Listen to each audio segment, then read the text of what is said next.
Hello everyone, and welcome back to Dragalia Foundry.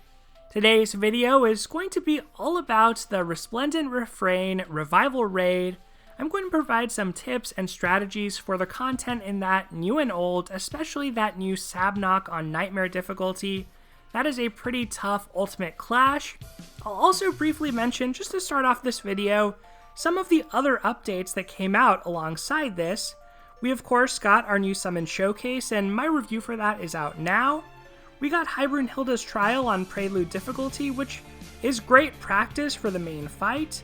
I wouldn't suggest you spend your weeklies on this, but it is nice as a sync for stamina because after you do your weeklies, you can use this to get extra normal Brunhilde orbs, as well as Dragon Fruit, and you can also get Crimson Cores from it. So it's definitely easier, but it's still welcome to see, and it should help people practice. Other than that, we also got some new Wyrmprints added to the treasure trade, After an Eternity, Partners in Truth, and Pipe Down.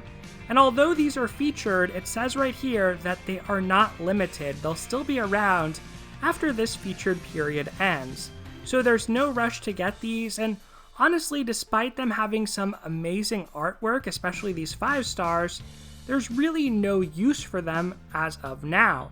So After an Eternity is a little bit exciting just because Affliction Guard is pretty powerful. It can allow you to take characters to off-element content, it can let you do some meme strategies or meme clears, but it feels a bit redundant to have Paralysis Res on top of that, so that's why I'm not crazy about this Wyrmprint.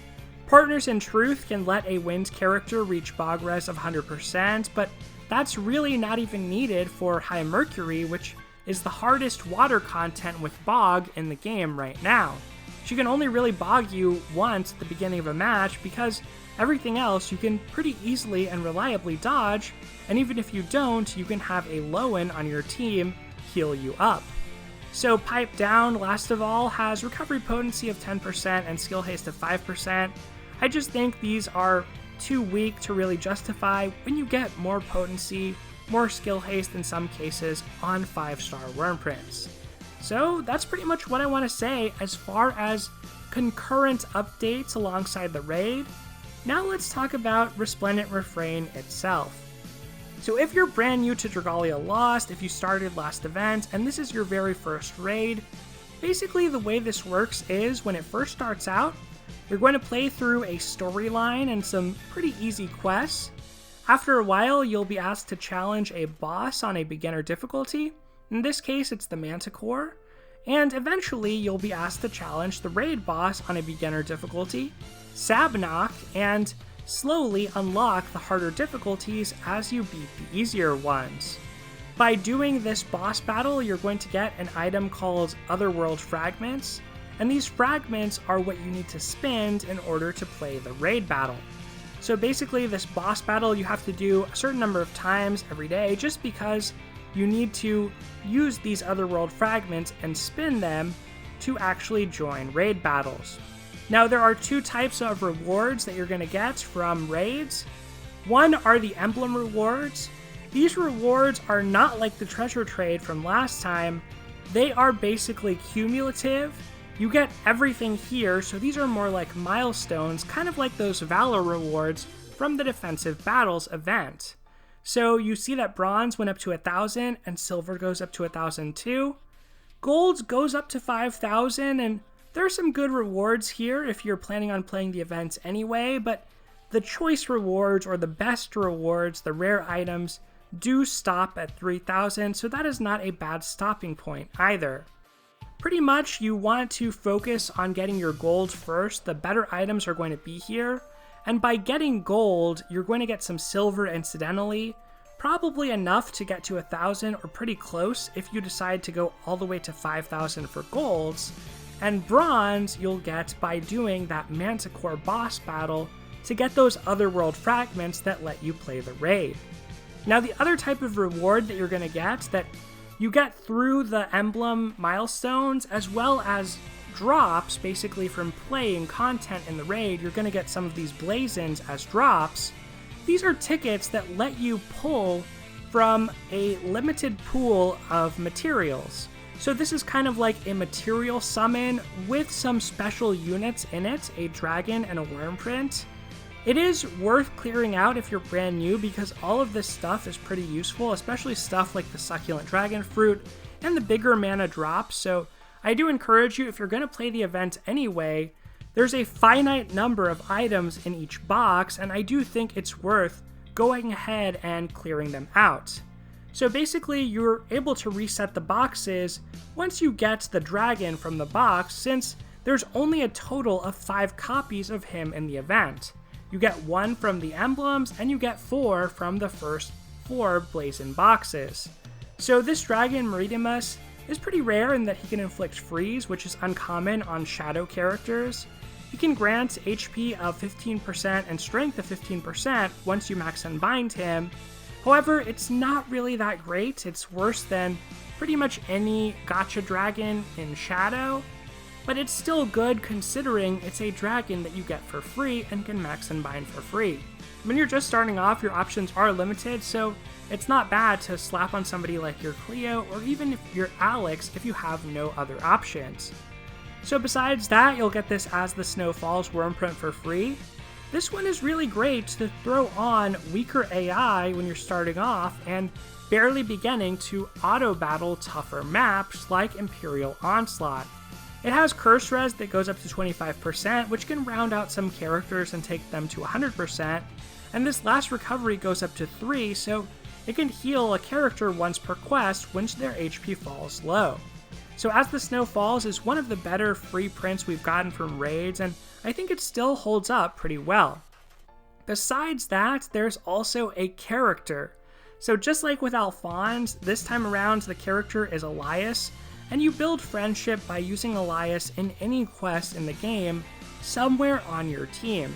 Once you get him up to 500 friendship, he'll be yours to keep forever, and I'll briefly talk about Elias. He is a good unit to use for this particular raid. So sadly, Elias isn't the strongest character, and he has pretty much the worst strength stat in the game, or at least he did at a time. I'm not sure if that's still the case now. He has an attacking skill and a second skill that increases the entire team's energy levels by 1 stage. He also has Curse Res of 50%, which you can patch up through the event Wyrmprint or through some Wyrmprints from the treasure trade that I'll talk about in a moment. Last offense of 30% is his ability he unlocks as a 5-star, but it's a pretty meager ability. The main reason you want to use him for this raid, though, is this Demon's Bane. Sabnock, the raid boss, is a demon, and so Elias is going to be dealing bonus damage to Sabnock. That alone makes Elias a pretty good choice, even compared to someone like Luca, who everyone has access to for free. So Elias is not a bad unit for this raid, but in general he is one of the weaker units. So that pretty much covers the rewards, the freebies, everything like that you're going to get from the raid. Now let's actually talk about some of the strategy and some of the tips that I wanted to give you today. So in Resplendent Refrain Limited Endeavors, there's going to be a couple of things here that I've already cleared related to epithets. So there's a special epithet you can get called Light's Guide that you get by clearing the EX battle within a certain time limit. So let's go ahead and look at the quest, and I'll show you basically this EX battle is unlockable either by clearing the expert battle, it'll sometimes randomly unlock, or by clearing the nightmare battle, that has the same chance of randomly unlocking EX. Once you unlock EX, you can play it. It doesn't cost any fragments, it doesn't cost any wings or stamina, it'll just group you with players who also have it unlocked. And there's some pretty nice random drops you can get from this, as well as a lot of gold emblems and a lot of those blazon tickets. So this is going to be your primary way of grinding out gold emblems, is spending a couple of wings to do expert, and every time that expert unlocks EX, you want to go over and do that EX battle so that the next time you play expert, there is another chance to unlock that EX.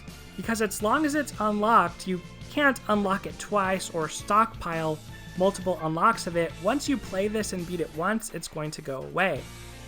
This is the one battle that you want to try to clear quickly. There's a reward for clearing it quickly. And the common strategy for that is Shapeshift Prep. This has basically been the gold standard since the very first raid in the game. There are 3 prints that provide this, and the reason it's so effective is Shapeshift Prep not only stacks across your team, but it also stacks across all allies in the raid.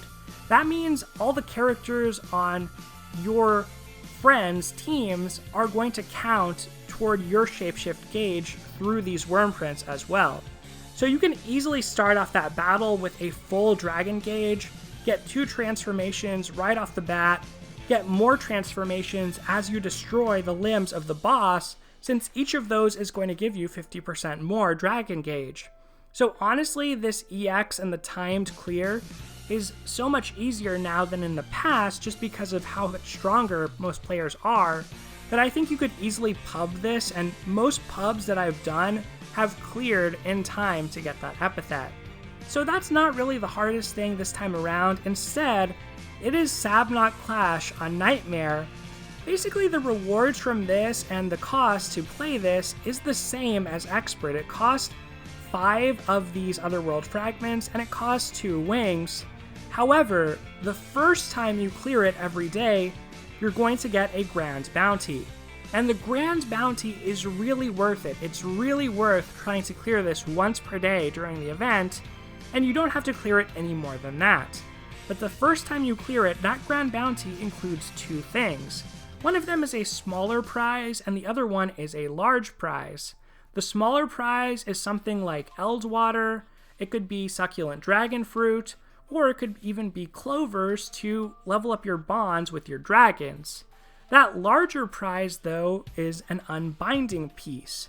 It's basically something that you can eventually trade in for an unbinding material. So it's either a Damascus crystal, it's a sunlight ore, a golden fragment, or it could also be a twinkling grain, which you could trade up for a twinkling sand.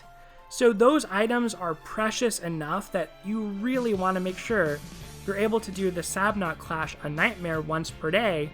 And it is a steep entry curve. There's a 1500 suggested might, but in my opinion, it's actually closer to 1800 that you probably want. And that's with a pretty optimal or well-kitted out team. Might is just a number at the end of the day, and it does matter the choices that you make as far as your team. So I'll go ahead and show off my team really quick, and then we'll actually dive into some gameplay of my Sabnock clears. So hopefully from that you can take away a few tips as well as how I approached it. So here is my team. Everyone is a light unit here.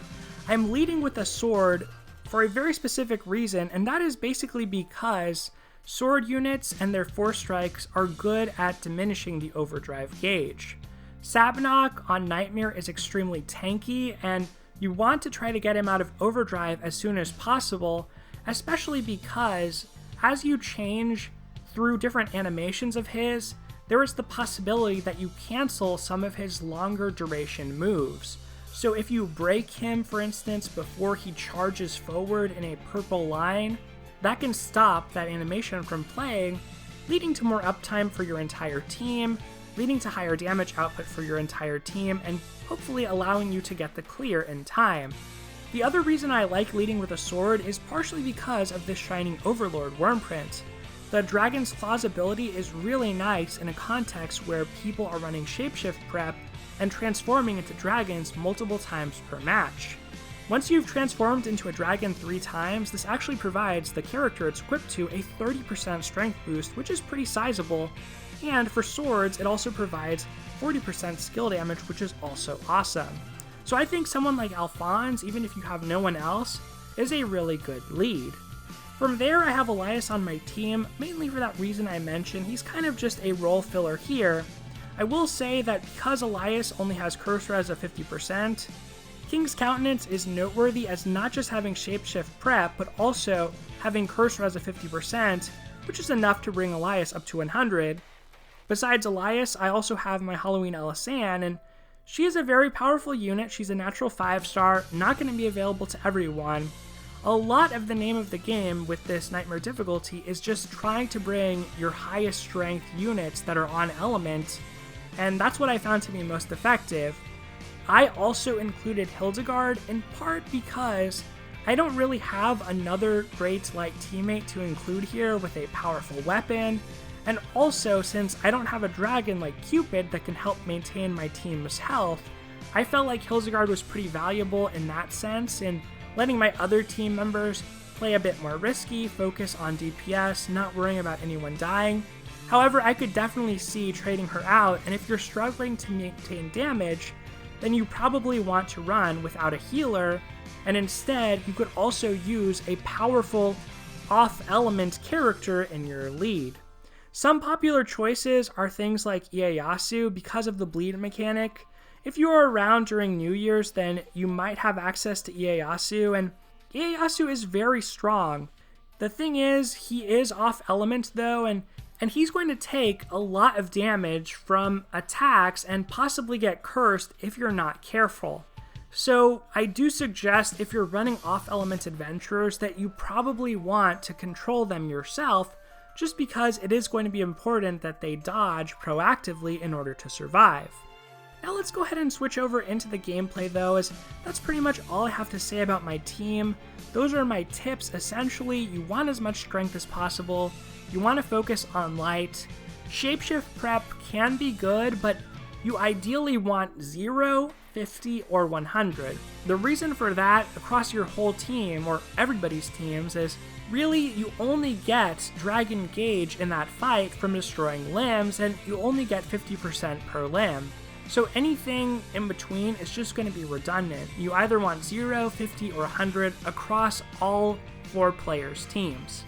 Now in terms of the battle, I want to start off by showing you a successful run, and then I'm going to show you a less successful run and talk about what went wrong. So in the successful run, I was going with 3 players from our Discord, and you'll see that the host is able to spin around Sabnock.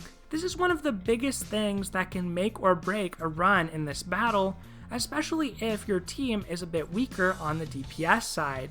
So the host is able to bait Sabnock and spin him around by staying close to him and running in a circle clockwise around that boss. Normally at the beginning of this battle, if everybody stands in front, Sabnock will charge forward, but if the host goes and spins a circle around him, it gives the rest of the team enough time to deal damage on the boss while the host is distracting him, that they'll be able to hit overdrive before Sabnock can charge, and that overdrive animation, once he's in overdrive, he is not going to charge forward. So that is a pretty big tip. It can save you a lot of time because that charge move that he does twice in a row with that purple line is a really big time drain. You have to dodge out of the way and then you have to chase him down in order to actually catch him. The other tip I want to point out is you can actually target and have your AI target the different limbs of the boss. In all of my successful runs, we've targeted the boss's right hand, as that's responsible for some of the more annoying attacks in the battle. So I do suggest that you have everybody target that right hand, and you want to click on that box. You see those 3 boxes at the top of the screen with the different limbs. You want everybody to be on the same page at the very least, having their AI target the same limb to make sure that you destroy that limb. During the battle, you get that extra 50% boost to your Dragon Gauge and get that extra Dragon Transformation. Now really, I don't think it's very realistic to destroy multiple limbs in this fight. Just with how tanky Sabnock is, he's probably going to die by the time that you do that. So from there, I like to just attack the body. You can focus on the limbs to some extent, but you just have to unload as much damage as possible. If you're able to do that, you have a pretty good chance to clear. I do think you still all need a pretty strong team, but taking advantage of some of those little things like manipulating Sabnock, turning him around, getting your overdrive triggers and your break triggers at good times can be very helpful. You do want to make sure you're using your Force Strike when he is in overdrive, and that's a lot easier if you're using a melee character like a lance, like a sword especially, even a blade. If you're using a ranged character as your lead, I think you're going to suffer a lot trying to do that. So I wouldn't really suggest leading with a ranged character, and actually think ranged characters are much better as your AI teammates, since ranged units, for whatever reason, do seem to be a little better at dodging and surviving Sabnock's moves. Now, the last thing I want to say is, if you're struggling with some of your AI surviving and your AI are of the light element, it could be a couple of things. One possibility is that you do need a healer. Maybe you're just taking some incidental damage, and I did notice that when you have the AI target a body part, they focus on attacking and less on dodging. I found that my AI would take a lot more hits once I used that targeting than they would if I was just leading them around myself without targeting a limb. You may need a healer, but you may also just be able to refine your play a little bit, activate skills when red area of effect moves are coming down, dodge proactively when purples, like the purple line, are coming out, try to start walking your AI out of the path of his purple charge if possible, try to start walking them out of his dark side fist slam if possible a little before it actually comes out, so that they have time to walk away and aren't caught up in a skill animation. Those types of little tweaks to your play can potentially make the difference in your survival. And the last thing is, like I said before, if you're running an off-element AI, it can be hard to make them survive. That can be kind of hit and miss, and so that's why I do suggest, if you're using off-element, probably want them as your leader. Now, this final piece of gameplay I'm going to play for you is actually an unsuccessful clear, but I just want to show this was an ineffective bait, and regardless of whether you do that bait trick at the beginning where you turn Sabnock around or not, it doesn't necessarily matter. You don't necessarily have to do that if your team has high enough DPS to clear, but in this particular case, both this and some untimely deaths meant that we were not able to clear in time.